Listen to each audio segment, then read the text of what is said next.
በስመ አብ ወወልድ ወመንፈስ ቅዱስ አሐዱ አምላክ አሜን።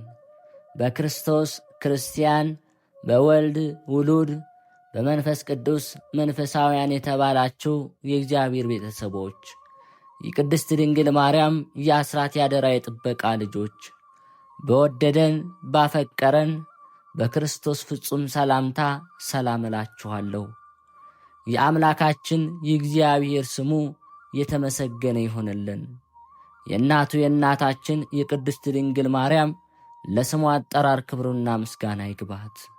የቅዱሳን መላእክት፣ ጻድቃን፣ ሰማዕታት እንደየተሰጣቸው ጸጋና ክብር ስማቸው የተመሰገነና የከበረ ይሆንልን። አሜን። በሀገር ውስጥም በሀገር ውጭም ያላችሁ የማኅደር ሚዲያ ተከታታዮች የእግዚአብሔር ሰላምና ክብር ከሁላችሁ ጋር ይሁን። እነሆ በዚህ ቻናል ሁልጊዜ በየዕለቱ መርሃ ግብር ስለምንለቅ ገድል፣ ጸሎት፣ ድርሳንና ስንክሳር የምናቀርብበት ሲሆን ይህንን ገድል፣ ጸሎት፣ ድርሳን በእምነት ብትሰሙ ከዲያብሎስ እስራት የምትፈቱበት ከተለያዩ ርኩሳት መናፍስት የምትጠበቁበት ስለሆነ እስከ መጨረሻው ታደምጡ ዘንድ በቅዱሳን ስም እንጠይቃችኋለን። ለአገልግሎቱም ለመደገፍ ሁልጊዜ ላይክ፣ ሰብስክራይብ እንዲሁም ሐሳብ አስተያየታችሁን በኮሜንት በማስፈር መንፈሳዊ ኃላፊነታችሁን እንድትወጡ እንጠይቃለን። እንኳን ለቅዱስ ዮሐንስ ወንጌላዊ ወልደ ነጎድጓድ ወርሃዊ የመታሰቢያ በዓሉ በሰላም አደረሳችሁ። እንዲሁም በዚች ዕለት ታስበው ለሚውሉ ቅዱሳን ዓመታዊና ወርሃዊ የመታሰቢያ በዓላቸው በሰላም አደረሳችሁ። ከዚህ በመቀጠል የቅዱስ ዮሐንስ ወንጌላዊ ወልደ ነጎድጓድ ታሪኩን እንዲህ እናሰማለን። ቅዱስ ዮሐንስ ወልደ ዘብዴዎስ ወልደ ነጎድጓድ ፍቁረ እግዚእ ነዋቤ መለኮት ታኦሎጎስ ቁጽረ ገጽ በመባል ይታወቃል። ወንጌላዊ ቅዱስ ዮሐንስ ከ12ቱ ሐዋርያት አንዱ ሲሆን የመጀመሪያው ወጣት የመጨረሻው ሽማግሌ ሐዋርያ እሱ ነበር። ቅዱስ ዮሐንስ የተወለደው በገሊላ አውራጃ በቤተ ሳይዳ ነው። አባቱ ዘብዴዎስ ይባላል። ቅዱስ ዮሐንስ ገና በወጣትነቱ ዘመን ከወንድሙ ከያዕቆብ ጋር ለሐዋርያነት ከተጠራበት ጊዜ ጀምሮ የጌታ ነገር ተከትሎ አድጓል። ወንጌላዊ ቅዱስ ዮሐንስ የጌታ ደቀ መዝሙር ከመሆኑ በፊት የመጥምቀ መለኮት የቅዱስ ዮሐንስ ደቀ መዝሙር ከነበሩት ደቀ መዛሙርት አንዱ ነው። ቅዱስ ዮሐንስ ለጌታውና ለፈጣሪው ለመድኃኔ ዓለም ክርስቶስ ባሳየው ልዩ ቀረቤታና ፍቅር ምክንያት ፍቁረ እግዚእ የሚል ስያሜን አግኝቷል። ፍቅሩንና ታማኝነቱንም ጌታ በተሰቀለ ጊዜ እሱን ያገኘ ያገኛል ብሎ ሳይፈራ ከእግረ መስቀሉ በመዋል በጽኑ እምነት አስመስክሯል። በመሆኑም ጌታችን መድኃኒታችን ኢየሱስ ክርስቶስ በቀራንዮ በመጨረሻዋ ሰዓት ቅዱስ ዮሐንስን ከእመቤታችን ቅድስት ድንግል ማርያም ጋር ከእግረ መስቀሉ ባየው ጊዜ እመቤታችን ቅድስት ድንግል ማርያምን እነሆ ልጅሽ ይርዳሽ ያጽናናሽ ብሏታል። ደቀ መዝሙሩ ቅዱስ ዮሐንስንም እነኋት እናት ታጽናና ብሎታል። ክብር ምስጋና ይግባውና ጌታችን መድኃኒታችን ኢየሱስ ክርስቶስ እነሆ ልጅሽ ይርዳሽ አጽናናሽ ማለቱ እኛን ለቀረኑ ክርስቲያኖች በቅዱስ ዮሐንስ አማካኝነት ለእመቤታችን መስጠቱን ደቀ መዝሙሩን ቅዱስ ዮሐንስን እነኋት እናት ታጽናና ማለቱ እኛን እመቤታችሁ እናታችሁ ቅድስት ድንግል ማርያም ናትና ታጽናናችሁ፣ ተስፋ አለኝታ ትሆናችሁ ማለቱ ነው። ቅዱስ ዮሐንስ እንደ ጌታው ቃል እመቤታችንን ወደ ቤቱ ይዟት ስለሄደ እመቤታችን በቤተ ዮሐንስ 15 ዓመት ተቀምጣለች።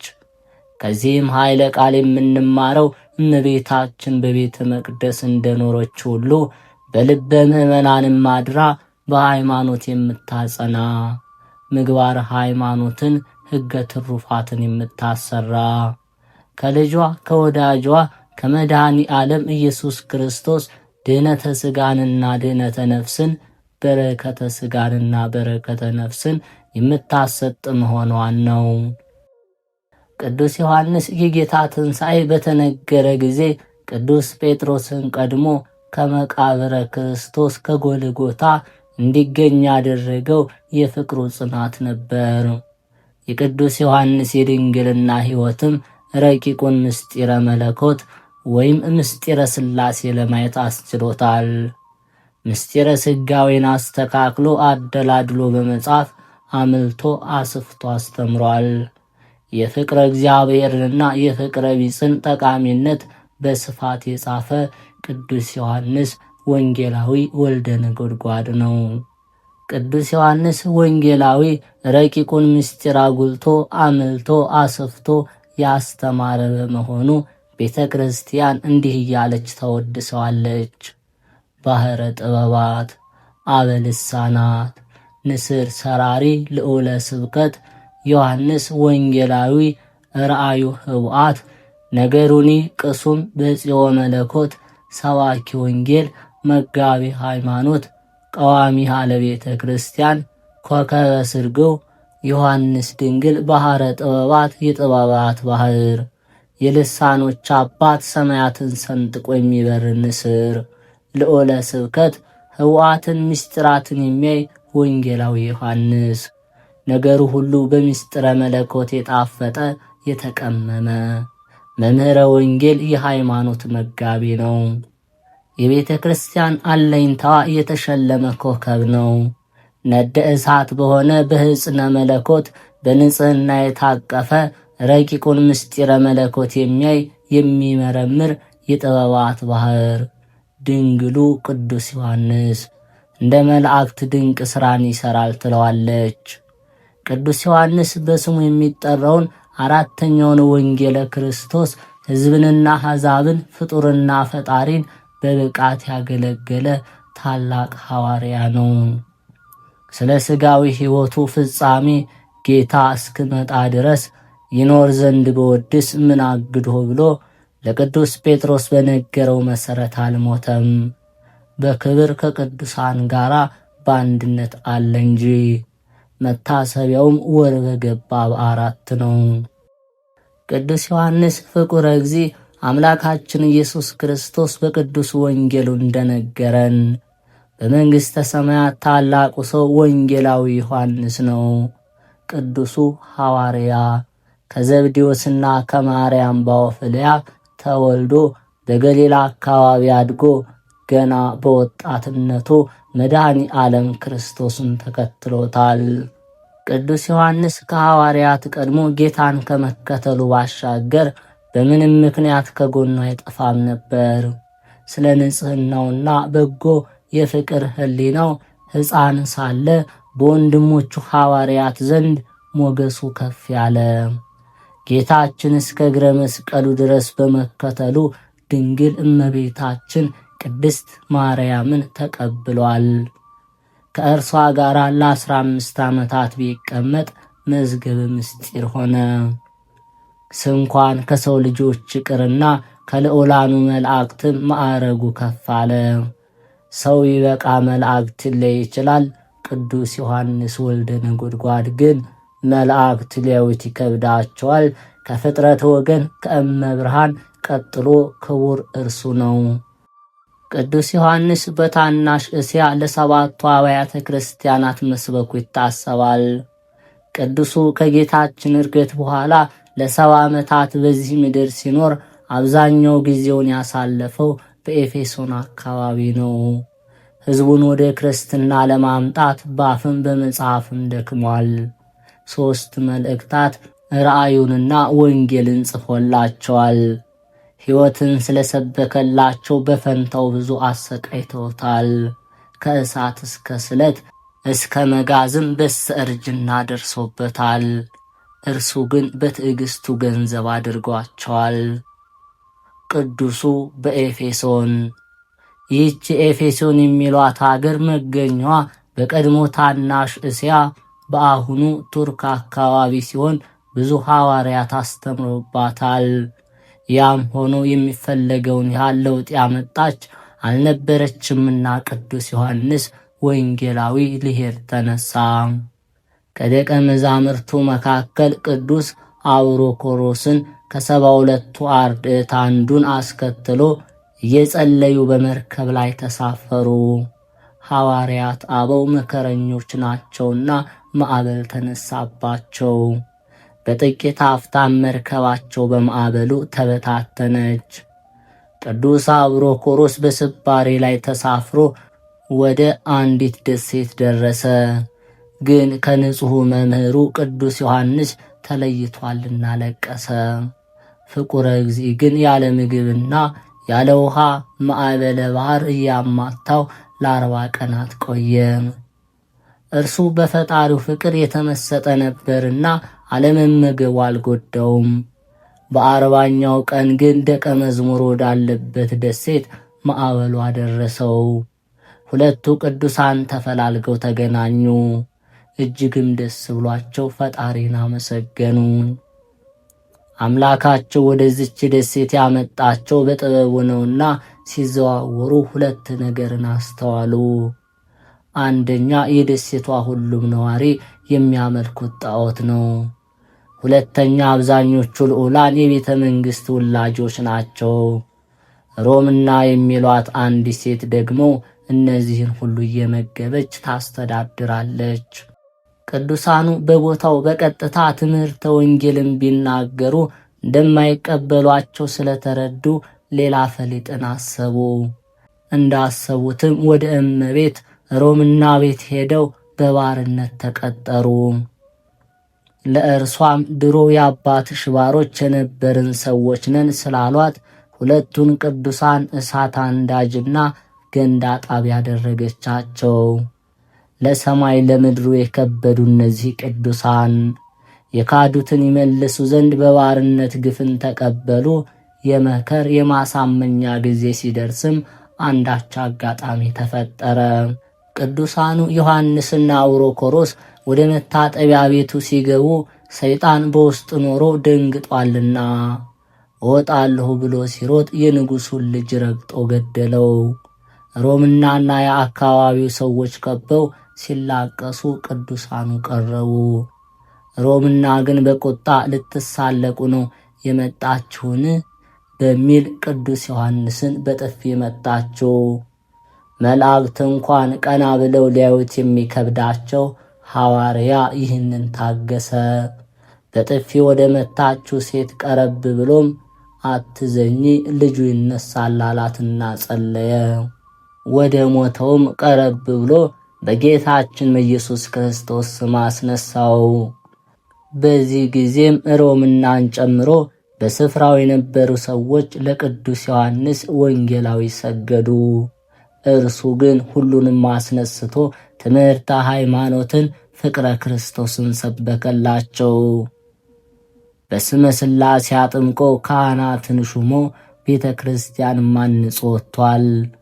በኋላም ለሮምናና ለደሴቷ ሰዎች ክታብ መልእክትን ጽፎላቸዋል። ይህችን መልእክት ዛሬ 2ኛዋ የዮሐንስ መልእክት ተብላ መጽሐፍ ቅዱስ ውስጥ ትታወቃለች። ቅዱስ ዮሐንስ ቀጥሎ የተጓዘው ወደ ኤፌሶን ነው።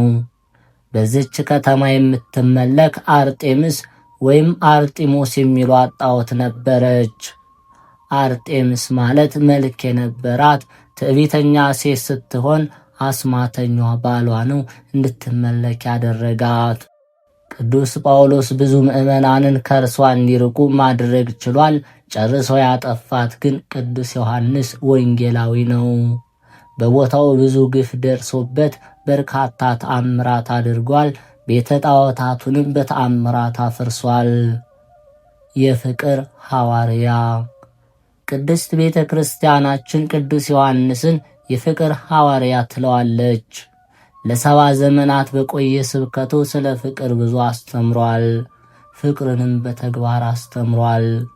በየደቂቃውም ደቂቅየ ተፋቀሩ በበይናቲክሙ፣ ልጆች ሆይ እርስ በርሳቸው ተዋደዱ እያለ ይሰብክ ነበር። በተለይ ደግሞ ከፈጣሪው ከመድኃኒታችን ከኢየሱስ ክርስቶስ ጋር የነበረው ፍቅር ፍጹም የተለየ ነው። በዚህ ምክንያትም ጌታችን ኢየሱስ ክርስቶስ ባረገ ጊዜ እንዲህ ብሎታል። ለፍጡር ከሚገለጥ ምስጢር ከአንተ የምሰውረው የለኝም ብሎታል።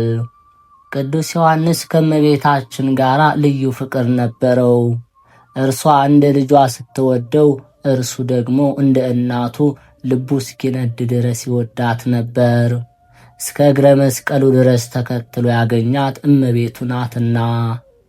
ከዚያ ሁሉ ጸጋና ማዕረግ የመድረሱ ምስጢር ድንግል እመቤታችን ናት። ለ15 ዓመታት በጸላሎተ ረድኤቷ በረዳትነቷ ጥላ ተደግፎ አብሯት ሲኖር ብዙ ተምሯል። ከመላእክት በላይም ከብሯል። ከንጽሕናዋ በረከትንም ተካፍሏል። ስለ ድንግል ማርያምም ነገረ ማርያም የሚል ድርሰት ሲኖረው የሰኔ ጎለጎታንም የጻፈው እርሱ ነው። ድንግል ባረፈችበት ቀን ልክ እንደ ልጇ ክርስቶስ እርሷም ስመው ታቅፈው አርፋለች።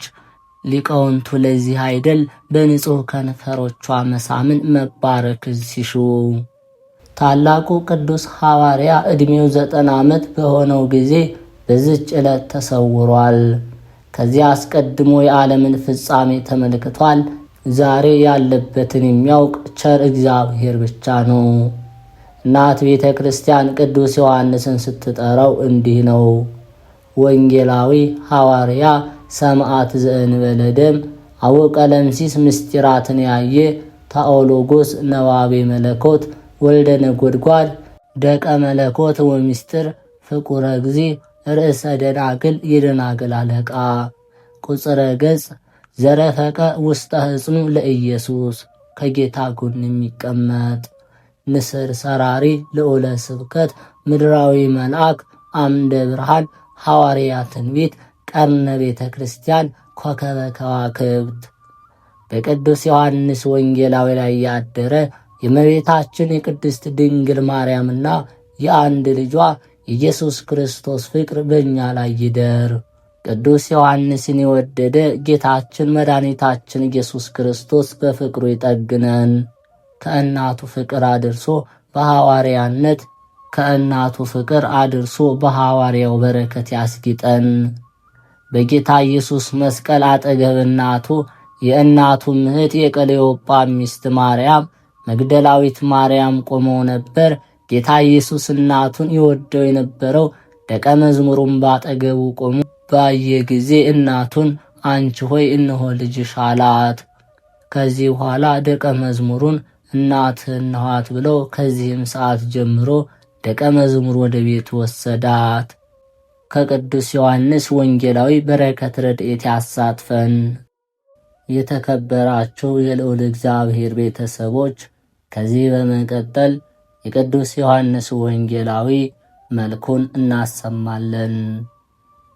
መልክዓ ቅዱስ ዮሐንስ ወንጌላዊ ያለ ፍጹም መጉደል ጸጋና ሞገስን ለተመላ ስም አጠራር ሰላምታ ይገባል።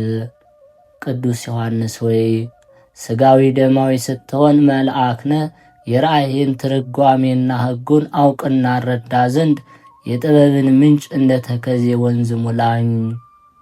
ቅብአ ክህነትን እንደ ተቀባ እንደ አሮን የሚጣፍጥ ሽቶ የአርያም ጠል ለሆነው ለራስህ ጠጉር ሰላምታ ይገባል። ምድራዊ ስትሆን ሰማይን የምትገዛው ቅዱስ ዮሐንስ ሆይ በአጠገቡ ወደ ተቀመጥህ ወደ መምህርህ የኔ የባሪያን ድህነት ማልድ፣ የዓለምንም ይቅርታ ማልድ። የእግዚአብሔር በግ የተባለ የእግዚአብሔር ወልድ መንበር በላዩ ላይ ለተሰራ ራስህ ሰላምታ ይገባል። በገጽታ ንስር የተባልክ ኪሩብ ዮሐንስ ሆይ በሰማያውያንና በምድራውያን በረከት መምህር ደግነህና ባርከኝ። በአምላክ በክርስቶስ ስቅለት ጊዜ የደም ግባቱ ልምላሜ ለጠወለገ ፊትህ ሰላምታ ይገባል። መልአክ ቅዱስ ዮሐንስ ሆይ በጠዋትና በማታ እኔ አንተን እተማመናለሁ። በኃጢአት የሻከርሁ እኔን ያድነኝ ያለስልሰኝ ዘንድ የተመሰገነ የፊትህ ደም ግባት በፊቴ ላይ ይፍሰስ። የእርግብ ዓይኖችህን ለሚሸፍኑ ለአንዱና ለሁለቱ ቅንድቦች ሰላምታ ይገባል። ክርስቶስ የሚወድህ ደቀ መዝሙር ዮሐንስ ሆይ የጨለማ ገዢ የሆነ ነፍሳትን የሚያድን የሚያጠምድ ጋኔንን ቅንድቦች እንዲያሸንፉ ዘንድ በቅንድቦች ተማጽኛለሁ። በሰባቱ የወርቅ መቅረዞች መካከል መምህር ክርስቶስን ለተመለከቱ ዓይኖች ሰላምታ ይገባል። ነዋቤ መለኮት የክህነትና የመንግሥት ግንድና ቅርንጫፍ ዮሐንስ ሆይ ከምስራቅ ምዕራብ እንዲርቅ እንዲሁ የአንተ ጽድቅ የኔን ኃጢአት ያርቅ። ሰባቱ የነጎድጓድ ነገሮች ሰባቱን አጽርሐ መስቀል ያዳምጡ ዘንድ ለነቁ ጆሮች ሰላምታ ይገባል። ከመላእክት ጋር ስምም የሆንክ ዮሐንስ ሆይ ጠላቱን እንዳሸነፈ ሰው ከንጽሕና ሳጥንህ የብርሃን መጽሐፍና የተሸሸገ መናን ስጠኝ። ስለ ክርስቶስ ጽፋት መመታት በሐናና በቀያፋ አደባባይ በመመታት በመከራ ለተገዙ ጉንጮች ሰላምታ ይገባል። በእሳት ማንደጃ ቤት ለሮምና የተገዛ ዮሐንስ ሆይ የአንተ ጸሎት ደመናን ተሻገረች የሚል ዜና በልቤ ውስጥ አስርጽ አብቅል። ጣፋጭ ሆነ የአርያም ዕጣንን ላሸተቱ የሥጋ መስኮቶች ለሆኑ አፍንጫዎች ሰላምታ ይገባል። በጥበብ ጎዳናዎች የሄድክ ዮሐንስ ሆይ ከታሰረበት እንደሚፈታ ጥጃ እኔንም ከኀጢአት ማሰሪያ ፍታኝ፣ ለአንተም ምርኮ አድርገኝ። ባለሟልነት እንደ ነጭ ውሃ ምንጭ ለሚፈሳቸው ከንፈሮች ሰላምታ ይገባል። በጌታ ክርስቶስ መሳም በቀለም እንደተነከረ ግምጃ ተነክረዋል ተባርከዋልና። አቡ ቀለምሲስ የተባልክ ቅዱስ ዮሐንስ ሆይ ከተመሰገነው መሥዋዕትህ ከንፈሬን ታስነካለይ ዘንድና በከንፈሮቼ አበሳና ርክስና በስቷልና። ዋአዩ ግለቱ ሳያቃጥለው የመለኮት አፍ ለሳመው አፍ ሰላምታ ይገባል። ፍጥሞ በምትባል ደሴት ምስጢርን ያየ ቅዱስ ዮሐንስ ሆይ የራእይህን ትርጓሜ ማንበብ መተርጎም እችል ዘንድ የአንደበትህን ማኅተብ በእኔ ላይ ፍታልኝ፣ ግለጥልኝ። የአባቶችን ትራፊ ላልበሉ ላላኘኩ እንደ ወተት ነጫጭ ለሆኑ ጥርሶች ሰላምታ ይገባል። የተላከ ሐዋርያና ነቢይ ቅዱስ ዮሐንስ ሆይ ንግግር የጣፈጠና ያማረ ይሆን ዘንድ ጨው ንግግርህ አልጫው አንደበቴን ያጣፍጠው። ሁለቱ መንገዶችን ለሚናገር አንደበትህ ሰላምታ ይገባል። እነዚህም አንዲቷ የሕይወት አንዲቷ የሞት ናቸው። የእውቀትን ባሕር የምትዋኝ የቋንቋዎች አባት ቅዱስ ዮሐንስ ሆይ ከእነዚህ ከሁለቱ መንገድ ሕይወት በተሰኘችው ውሰደኝ፣ ከአንተ ዘንድ የምመኛት ይህች ናትና። የተመሰገነ ወንጌልን ካስተማሩ ከሦስቱ ወንጌላውያን ይልቅ ነገሩ ልዑል ከፍ ላለ ቃል ሰላምታ ይገባል። የእግዚአብሔር ወዳጅ ብፁዕ ዮሐንስ ሆይ በቃል ትእዛዝ ከኔ ላይ ክፉ የመከሩ ጠላቶችን ትበትንልኝ ዘንድ ልመናዬን በፊትህ አደርሳለሁ። ሕይወትን ለሚተነፍስ እስትንፋስ ሰላምታ ይገባል። ዳግመኛ የክህነት ሥልጣን ለሚሰጥ የእስትንፋስ በረከት ሰላምታ ይገባል። የጥበባት ባሕር መምህር ዮሐንስ ሆይ በሁለተኛ ልደት የተቀበልኩትን የቀድሞ በንፍሐት ያገኘሁትን ጸጋዬን በተመሰገነ እስትንፋስ አድሰው። ከማር ከሶከር ይልቅ አነጋገሩ ለሚጣፍጥ የትንቢት ምንጭ ለሆነ ጉሮሮ ሰላምታ ይገባል። አባትህ ዘብዴዎስን ከነመረቡ ጥለህ የተከተልክ ቅዱስ ዮሐንስ ሆይ ሕገ ወንጌልን ለወገኖቹ የምታስተምር የእግዚአብሔር በሥጋ የቅርብ ዘመዱ ነህ። እንደ አማረ ጸንቶ ይኖር ዘንድ እግዚአብሔር ለመረጠው አንገትህ ሰላምታ ይገባል። የጥበብ ጌታ የኢየሱስ ባለሟል የወንጌል ሰባኪ ቅዱስ ዮሐንስ ሆይ አምላክ በመስቀል ላይ እነኋት እናትህ እንዳለ በመንግሥተ ሰማይ እናትህ ማርያም ከአንተ ጋር ናት። ከሰማይ ዙፋኑ ሳይጎድል የልዑል እግዚአብሔር መቀመጫ ለሆነ ትከሻ ሰላምታ ይገባል። የጽዮን የደጇ ጌጥ ዕንቁ ዮሐንስ ሆይ ከሚከብድ ድንጋይ ከሚጨንቅ ከአሸዋ ሸክም እጅግ የበረታ የኀጢአት ሸክም አመፃን ከትከሻዬ ላይ አንስተህ ጣልልኝ። ክንፋቸው 6 ከሆነ ከሱራፌል ክንፋቸው 4 ከሆነ ከኪሩቤል ለማያንስ ጀርባ ሰላምታ ይገባል። ለተመሰገነ ለያዕቆብ ልጅ ለይሁዳ ለሆዱ ዕንቁ ዮሐንስ ሆይ የሄኖክ ሰውነት የተሸሸገችበት የተሰወረችበት በአንተ ትመላለስ ዘንድ ነፍሴን የበቃች አድርጋት። የምስጋና ልብስ በማኅተብ ቅርጽ በላዩ ላይ ለተዋሃደ ለተቀረጸ ደረት ሰላምታ ይገባል። የዓለም ሁሉ አገልግሎት በላዩ ላይ አለ። ከበረከትህ ዛሬ ትሰጠኝ ዘንድ በገዳም መስቀል ጽናት ዮሐንስ ሆይ አማልኩ። ከጸጋ የተራቆተችበት ጊዜ ለሌለ የነበልባል መለኮት መጠጊያ ለሆነች ጭንህ ሰላምታ ይገባል። ለልጆቿና ለእመቤቶቿ መላእክትን የምትጽፍ ቅዱስ ዮሐንስ ሆይ ፍጹም መከራ በሚጸናባት ዕለት ክርስቶስ በተባለች በዕለተ ምጽአት የኔን ማረፊያ ካንተ ጎን ይሁን። የአይሁድ መምህር ቅዱስ ጳውሎስ የሰላም ምሰሶዎች እንዳለ የሰላም ምሰሶዎች ለሆኑ እጆች ሰላምታ ይገባል። የነጎድጓድም ልጅ መብረቅ ዮሐንስ ሆይ የነፍስን መርከብ ሞገድ እንዳያውክ ከባድ ከሆነ ከበደል ማዕበል በእጆች ወልውለህ አንጻኝ። በፍቅረ ቢጽና በፍቅረ እግዚአብሔር በእነዚህ 2 ኦሪትና ነቢያት ጸንተው ይኖራሉ ብለህ ያስተማርህ የገሊላው ዮሐንስ ሆይ ለተመሰገነ ክንድህ ሰላምታ ይገባል።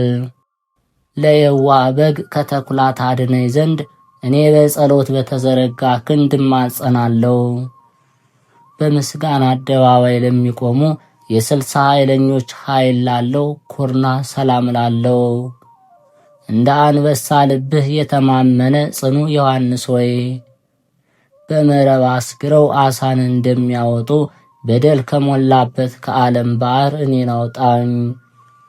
10,000 በመልአኩ ክንድ የሆነውን እንደ 1 ክንድ አድርጎ ለከነዳ ክንድ ሰላምታ ይገባል።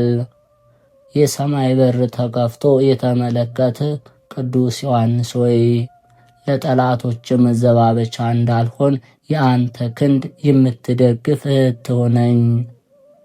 እግዚአብሔር ወልድን በሥጋዊው ወራት ለዳሰሰ መሃል እጅ ሰላምታ ይገባል። የእግዚአብሔር ጸጋ የተሰጠ ቅዱስ ዮሐንስ ሆይ ከመሃል እጅ በታች ራሴን አደርጋለሁ።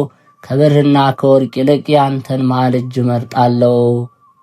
የምትወደው የጋዮስን ሥራዎች ለጻፉ ጣቶች ሰላም ላለው ለማስተማርና ለመስበክ የተላከ ቅዱስ ዮሐንስ ሆይ በተንኰልና በክፋት ክብሩን ጥሎ ከተዋረደ ከዲያብሎስ በጸሎት ጠብቀኝ። ከ10 ጣቶች ጋር ለተስማሙ ለእጆች ጣቶች ሰላምታ ይገባል። የነገደ ይሁዳና የነገደ ሌዊ ካህን ዮሐንስ ሆይ በፍዳና በበቀል ዕለት ነፍሴን የሰለጠነች አድርጋት። በጸሎተ ሐሙስ በእራት ጊዜ የነበልባል ጎን መጠጊያው ለሆነ ጎን ሰላምታ ይገባል። ከተመረጡ ወገኖች የተመረጠ ቅዱስ ዮሐንስ ሆይ ከተመሰገነ አባት አንደበት የወጣች የአንተ እህት የሆነች ጥበብ በእኔ ላይ ትደር እጥፍ ድርብ ትሆን። መጽሐፍን መብላት ባመረረቻት ፈንታ ለአፍ ለምትጣፈጥ ሆድ ሰላምታ ይገባል። ከብዙዎች የተመረጠ ቅዱስ ዮሐንስ ሆይ ከጥምና ከረሃብ ሀገር ወደ ተድላና ወደ ደስታ ሀገር በክንፈ ጸጋ ውሰደኝ።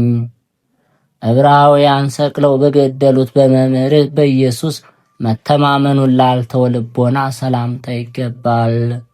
በድንግልናና በንጽሕና ያጌጥህ ቅዱስ ዮሐንስ ሆይ ነፋስ ከምድር ላይ ትቢያን እንደሚጠርግ በጸሎትህ ኃይል ጠላቶችን ሁሉ ጥረግልኝ፣ አጥፋልኝ። የቤት ዕቃዎችን በመብራት እንደሚፈተኑ እንደሚፈልጉ ክርስቶስ ለፈተናቸው ኩላያቶች ሰላምታ ይገባል። ሰርዲስ በምትባል ቦታ መልአክ እያሉ የሚያመሰግኑ ቅዱስ ዮሐንስ ሆይ በሰባቱ አብያተ ክርስቲያናት መልቶ ያለ መንፈስ የአንተ ጸጋ ነውና የተሰጠህ ይህ ጸጋ በእኔ ላይ ይደርብኝ። መልካምን እንጂ ክፉን ለማያስብ ሕሊና ሰላምታ ይገባል። የሙሴ ትእዛዝ የሆነ ብሉይና ሐዲስ ኪዳንን የምትጽፍ ቅዱስ ዮሐንስ ሆይ ሐሳቤ ሰማይ እስኪደርስ ዘዘው ያም ባይሆን ጠማማ እንዳይሆን እርዳው። ክርስቶስ ፈጣሪ በመስቀል ላይ ተሰቅሎ ባየኸው ጊዜ በሐዘን ነበልባል ለተቃጠለ አንጀትህ ሰላምታ ይገባል። በእውነትና በቅንነት የምታመልከው ቅዱስ ዮሐንስ ሆይ ያን ጊዜ ከቤተልሔም እስከ ቀራንዮ ተከትለው ለወለደችው ለድንግል እናቱን መታዘዝን እምቢ ያልክ አይደለም፣ በትሕትና ታዘዝክ እንጂ። እግዚአብሔር እርሱ የተሰወረውን የሚያውቅ ለመረመረው ውስጣዊ ሰውነትህ ሰላምታ ይገባል። የክርስቶስን ከድንግል መወለድ የሰበክህ ቅዱስ ዮሐንስ ሆይ ለእኔ ለባሪያ የቀናውን መንገድ ምራኝ፣ ወደ ቤትህ እንድገባ ፍቀድልኝ። የይቅርታና የርኅራኄ ውኃ ፈጽሞ ለማይለየው የንብቲራ ማሰሮ አምሳል ለሆነ እንብርትህ ሰላምታ ይገባል። እንደ ቀደመችይቱ ደብተራ ኦሪት የምትጣፍጥ ሽቱ ዮሐንስ ሆይ የጨለማ በጋዞች ከሆኑ ጠላቶቼ በጸሎትህ ጠብቀኝ፣ በላይ ላይ መከራ እንዳያመጡም በጸሎትህ ሰውረኝ። በመምህርህ በኢየሱስ ቅንዓት መታጠቂያና በቅድስና መታጠቂያ ላጌጠ ወገብህ ሰላምታ ይገባል። ከሦስቱ ወንጌላውያን አራተኛ የምትሆን ቅዱስ ዮሐንስ ሆይ ከሰማይ እንደወደቁ መላእክት ከሕይወት ጎዳና የራቁ ጠላቶቼን በምልጃ ጣላቸው። በምሰሶ አምሳል የሥጋህን አዳራሽ ላነጹና ላጸኑ ታፋዎች ሰላም ላለው በማስተዋልና በንጽሕና የመላእክት ወዳጅ ሆንክ ቅዱስ ዮሐንስ ሆይ በቤትና በመንገድ አውሬ እንዳይነጥቀኝ ለበግህ ጠባቂ ሆነኝ። የክርስቶስ ወንጌል የሰበክህ ቅዱስ ዮሐንስ ሆይ ለጉልበቶች ሰላምታ ይገባል። የመልኩ ጸዳል እጅግ ለሚያስደንቅ መልአክ በሰገደ ጊዜ የጌቶች ባሪያ ነኝና ለእኔ አትስገድልኝ፣ ስግደትስ ለአምላክ ይገባል በማለት መልአክ ክብርህን ገለጠልህ እኮን። በክርስቶስ መነሳት ጴጥሮስን እስኪ ቀድሙት ድረስ ግስገሳ ላበዙ እግሮች ሰላምታ ይገባል። የእስያና የኤፌሶን መልአክ ቅዱስ ዮሐንስ ሆይ በበደል ድንጋይ እግሮቼ ተሰነካክለው ታመዋልና ይድኑ ዘንድ ዳሳቸው። የነጋሲ የሹም የዳዊትን ቤት ክብር የምትወርስ ቅዱስ ዮሐንስ ሆይ ለተረከዝ ሰላምታ ይገባል። አንተ ምድራዊ መልአክ ሰማያዊ ሰው ነህና የዓለም አባት የአዳም ጠላት የሆነው ከይሲ እኔን መያዝ እንዳይችል ተረከዜን እንደ ብረት የጸና አድርገው። በፍርድ አደባባይ ከጌታ ኢየሱስ ጋር በቆመ ጊዜ ዝንባሌ ለሌለው መካሄድ ሰላምታ ይገባል። በእሳት ማንደጃ ቤት ለሮምና የተገዛ ቅዱስ ዮሐንስ ሆይ አንተን መጠጊያ አድርጌያለሁና ለዲያብሎስ ከመገዛት ነፃ የወጣው አድርገኝ። የኃጢአት ትቢያ ላልነካቸው ለእግርህ ጣቶች ሰላምታ ይገባል። የሚያልፍ የሥጋ ዓለምን ንቀሃልና የነቢያትና የሐዋርያት አንድነት ያሉ ቅዱስ ዮሐንስ ሆይ እግሮች ጸንተው እንዲቆሙ አድርግልኝ። ወዲያና ወዲያ አትውሰደኝ፣ ወደ ክፉ ቦታም አታውጣኝ። በመልክ ዳርቻ ለሚቀመጡ 10 የእግርህ ጥፍሮች ሰላምታ ይገባል። ቅዱስ ዮሐንስ ሆይ በሰማይ ከፍ ያልክ የዓለም አማላጅ ነህ። በዕብራውያን 4ቱ ከዋክብት ተብለው ከተሰየሙ ደጋግ ሰዎች አንተ ትበልጣለህ። የወንዝ ዳር ዛፍ ለመሰለ ቁመት ሰላምታ ይገባል። የቁመትህም ጥላ የመጽሐፍ ተራራዎችን የሸፈነ ነው። ቅዱስ ዮሐንስ ሆይ አንተም መጠጊያ አድርጌያለሁ። ያን ጊዜ ሰማያት በሚያጡበት ጊዜ ወደ ቀኝ የምታደርስ የጽድቅ መንገድ ምራኝ። የምስጋናና የዝማሬ መንሻ በማቅረብ ለሚያምር መልክ ሰላምታ ይገባል። ንጽሕናን እንደ ግምጃ የለበስክ ቅዱስ ዮሐንስ ሆይ የከንፈሬ ፍሬ የሆነ ጸሎቴን ተቀበል። ንጹሕ እንደሆነ ዕጣን ሽታም አድርግልኝ። በወንድሞች ዘንድ አይሞትም የሚለው ይህ ነገር ወጣ እንደተባለ ያልሞትክ ቅዱስ ዮሐንስ ሆይ ለፍልሰት ሰላምታ ይገባል። በቅድስናና በንጽሕና ሰውነቶች የተጌጡ ናቸው። በሚወደድ በገነት ውስጥ ለመመላለስ አሰልጥነኝ አብቃኝ። በዚያ የሚኖሩ የተመረጡ ወገኖች ናቸውና። የመኖርህን ነገር ያስረዳ ዘንድ ለተተወ ለልብስህ ከጫማ ጋር ክብር ይገባል። ከመላእክት ጋር ወዳጅ ሆንክ ቅዱስ ዮሐንስ ወይ ሞልቶ የተትረፈረፈ የፍቅር አንድነትህ ወንዝ በሆዴ ውስጥ የጎደለ አይሁን ይሙላ እንጂ።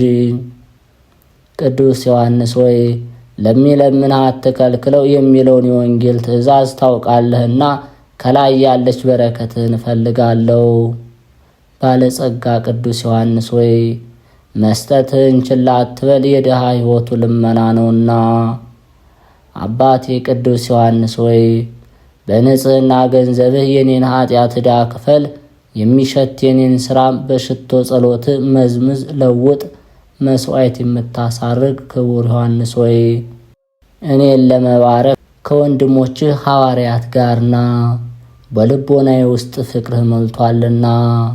የኢየሱስ ክርስቶስ ወዳጅ ዮሐንስ ወልደ ነጎድጓድ ሆይ ሰላምታ ይገባሃል። አቡ ቀለምሲስ የተባልክ ክቡር ዮሐንስ ሆይ ሰላምታ ይገባሃል። የአዲስ ሥርዓት ሐዋርያ ዮሐንስ ሆይ በቤተ ምንዳድ ለደረሰብህ መከራ ሰላምታ ይገባል። በትዕግሥትህ የሮምናን ቁጣ ችለህ የሞተውንም ልጅ ያስነሳ ቅዱስ ዮሐንስ ሆይ ሰላምታ ይገባሃል። መከራን የምትታገስ ቅዱስ ዮሐንስ ሆይ እንዳንተ ያለ በምድር ማን ነው? ክብርን የተሞላ ቅዱስ ዮሐንስ ሆይ ሰላም ለአንተ ይሁን እያልኩ በምስጋናና በእንቢልታ የቤተ ክርስቲያን የጉባኤዋ መሪ እነሆ አደንቅሃለሁ።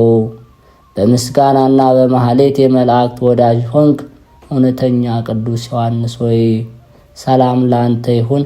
ቅዱስ ዮሐንስ ሆይ ለሚልህ የመልክህ ደም ግባት ምን ያምር፣ የስምህ አጠራርስ ምን ይጣፍጥ።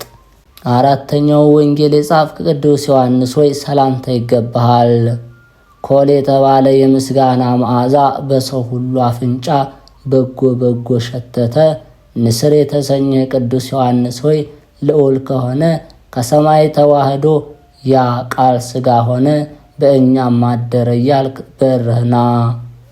የእግዚአብሔር ወልድ እናቱ የድንግል ማርያም ባለሟል ቅዱስ ዮሐንስ ሆይ ለዘጠኙ ሊቃናት አርአያ ሰላምታ አቀርብልሃለሁ። የከንቱ ጸጋ ዋጋ ያልተከፈለበትን ክብር አድለኝ ስጠኝ። ቅዱስ ዮሐንስ ሆይ አቤቱ የቅዱስ ዮሐንስ ወልደ ነጎድጓድ አምላክ ሆይ ከክፉ ነገር ጠብቀኝ፣ ከነፍስ ከሥጋ መከራ ጠብቀኝ፣ አድነኝ፣ ሰውረኝ፣ በሰው ዘንድ መወደድን ስጠኝ፣ ቤቴን ንብረቴን የቀና አድርግልኝ። ይህንን የመልክዓ ጸሎትን ያዳመጡ የሰሙትን ሁሉ በቃል ኪዳን ጠብቅልን። አባታችን ሆይ በሰማያት የምትኖር ስምህ ይቀደስ፣ መንግሥትህ ትምጣ፣ ፈቃድህ በሰማይ እንደሆነች እንዲሁም በምድር ላይ ትሁን። የዕለት እንጀራችን ስጠን ለዛሬ፣ በደላችንም ይቅር በለን እኛም የበደሉንን ይቅር እንደምንል። አቤቱ ወደ ፈተና አታግባን፣ ከክፉ ሁሉ አድነን እንጂ መንግሥት ያንተ ናትና፣ ኃይል፣ ክብር፣ ምስጋና ለዘላለሙ አሜን። እመቤታችን ቅድስት ድንግል ማርያም ሆይ በመልአኩ በቅዱስ ገብርኤል ሰላምታ ሰላም እንልሻለን። በሐሳብሽ ድንግል ነሽ፣ በሥጋሽም ድንግል ነሽ። አሸናፊ እግዚአብሔር እናት ሆይ ሰላምታ ላንቺ ይገባሻል። ከሴቶች ሁሉ ተለይተሽ አንቺ የተባረክሽ ነሽ፣ የማኅፀንሽ ፍሬ የተባረከ ነው። ጸጋን የተሞላሽ ቅድስት ሆይ ደስ ይበልሽ፣ ልዑል እግዚአብሔር ከአንቺ ጋር ነውና ከተወደደው ልጅሽ ከጌታችን ከመድኃኒታችን ከኢየሱስ ክርስቶስ ዘንድ ይቅርታና ምሕረትን ለምኝልን ኃጢአታችንም ያስተስርልን ዘንድ ለዘላለሙ አሜን። ኅዳር 4 የዕለቱ ስንክሳር። በዚች ዕለት ቶማስ፣ ያዕቆብና ዮሐንስ፣ አቢማኮስ ወአዛርያኖስ ዓመታዊ የዕረፍት በዓላቸው ነው።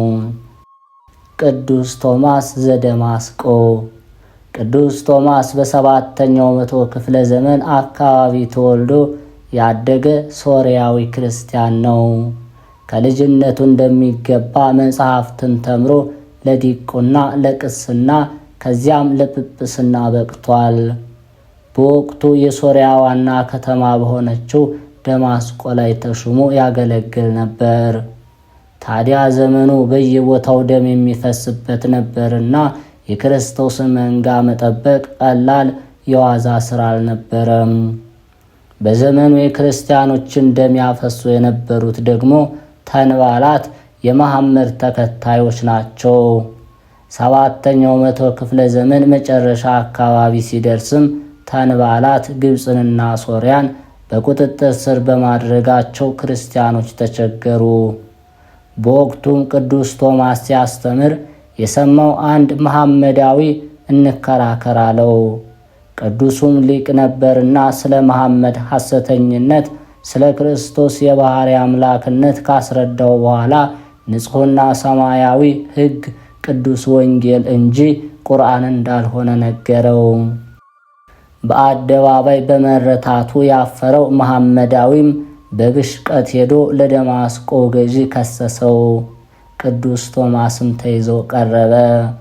እንዴት እምነታችን እስልምናን ትሳደባለህ ቢለው ቅዱሱ እውነቱን ተናገርኩ እንጂ አልተሳደብኩም ሲል መለሰለት። መኮንኑም እሺ ክርስቶስ ማን ነው? ስለ ወንጌልና ቁርአንስ ምን ትላለህ? ሲል የተሳለ ሰይፍን አውጥቶ ጠየቀው። የቀናችው እምነት ክርስትና ክብርነቷ በሰማይ ነውና መጨከንን ትጠይቃለች። ቅዱስ ቶማስም ምንም ሳይፈራ ለስም አጠራሩ ክብር፣ ምስጋና፣ ስግደት ይሁንና ጌታችን ኢየሱስ ክርስቶስ የሰማይና የምድር ፈጣሪ አምላክ ነው። ቅዱስ ወንጌል ሰማያዊ የሕይወት ሕግ ሲሆን ቁርአን ደግሞ የመሐመድ የፈጠራ መጽሐፍ ነው። ይህንን የሰማው መኮንን በቁጣ አንገቱን እንዲመቱ ታዘዘ። ቅዱስ ቶማስም በዚች ቀን ስለ ቀናች ሃይማኖቱ አንገቱን ሰጠ። ቅዱስ ያዕቆብ ወዮሐንስ። በዚች ዕለት ታስበው ከሚውል ቅዱሳን ዓመታዊ በዓላት መካከል ቅዱስ ያዕቆብ ወዮሐንስ። አሁን ደግሞ ወደ 4ኛው መቶ ክፍለ ዘመን ተመልሰን ወደ ምድረ ፋርስ በአሁኗ ኢራን ወርደን ቅዱሳንን እንዘክር። እነዚህም ቅዱሳን በሀገረ ፋርስ ኢራን በመንግሥተ ሳቦር ዘመን የነበሩ አበው ናቸው። ሳቦር ማለት ፀሐይና እሳትን የሚያመልክ እጅግ ጨካኝ የነበረ ንጉሥ ነው። ቅዱሳኑ ያዕቆብና ዮሐንስ የሐዋርያነትን ስም ብቻ ሳይሆን ግብራቸው ቅድስናቸውን የሚያዙ ነበሩ። ዘመኑ ዘመነ ሰማዕታት ባይሆንም ፋርስ ግን በዚህ ዘመን ለክርስቲያኖች የግፍ ከተማ ነበረች። ከቅዱስ ጊዮርጊስ እስከ ቅዱስ ያዕቆብ ዘግሙድ፣ ከቅዱስ መርህምናም እስከ ቅዱስ ኮቶሎስ ሰማዕትነት የተቀበሉት በዚች ሀገር ውስጥ ነው። ቅዱሳን ያዕቆብና ዮሐንስም ትምህርተ ቤተ ክርስቲያንን በልኩ ተምረው መጻሕፍትንም ተረድተው ለክህነት በቅተዋል። በኋላም ቤተ ክርስቲያን ይገባቸዋል ስትል ጳጳሳት አድርጋ ሾመቻቸው። እነርሱም አላሳፈሯትም። የክርስቶስን መንጋ ያስተማሩ እየታዘዙ ጠበቋት። ንጉሡ ሳቦር ግን ሕዝቡን ለፀሐይና ለእሳት ሊያሰግድ ላደረገው ጥረት እንቅፋት ሆነውበታልና ጠላቸው። በወታደሮቿ ሲዞን በፍርድ አደባባይ አቆማቸው። ሕዝቡን በአዋጅ ጠርቶ አስፈሪ እሳት አስነድዶ ሕዝቡን ለፀሐይ እንዲሰግድ እዘዙ ቢላቸው እምቢ አሉት። ከነ ልብሳቸው አንስተው ወደ እሳት ወረወሯቸው። ቅዱሳኑን በመከራው በነደደው እሳት መካከል ሆነው ለሕዝቡ ተናገሩ። አንድ አምላክ እግዚአብሔር ነውና እንዲህ በሃይማኖታችሁ ጽኑ አላቸው። እሳቱን ማቃጥሎ ገድሏቸው የክብር አክሊልን ተቀዳጁ። አሁን ደግሞ ወደ 3ኛው መቶ ክፍለ ዘመን ወደ ዘመነ ሰማዕታት እንመለስ።